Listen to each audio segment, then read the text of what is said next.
Поселился в животе, ты не спешишь наружу. Ты зреешь в скользкой темноте, как плод, который мне не нужен. От боли я готов завыть, как обгоревший нищий. Ты о себе не дашь забыть, ты постоянно просишь пищи, свернувшись множеством колец, заполнив мой желудок. Ты приближаешь мой конец, ты отнимаешь мой рассудок, и ты не хочешь покидать мое нутро, свою берлогу. Ты продолжаешь пировать, ты вырастаешь понемногу. Рыцарь мой, не пугайся слов моих, мы с тобой делим одно тело на двоих.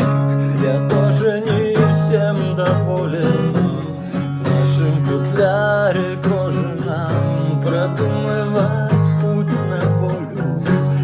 Пришла пора, похоже на рыцарь мой, рыцарь мой.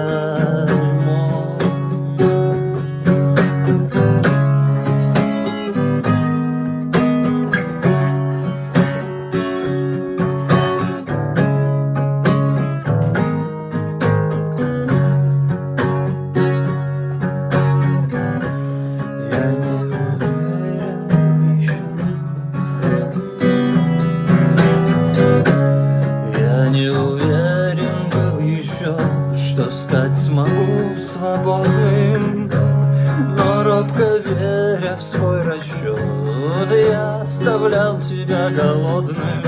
В тревожных поисках еды наружу вырваться желая, ты прогрызешь во мне ходы, помертвеет плоть живая. Наш окровавленный чехол покинешь в пользу жертвы новой, и тело упадет на пол, и ты уползаешь из столовой.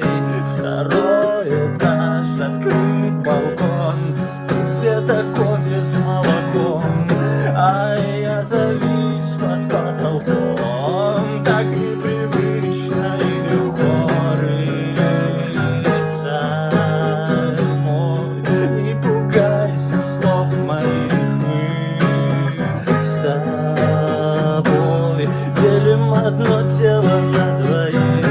Я тоже не всем доволен, в нашем футляре кожаном продумывать путь на волю. Пришла пора, похоже на рыцарь мой, не пугайся слов моих, мы с тобой делим одно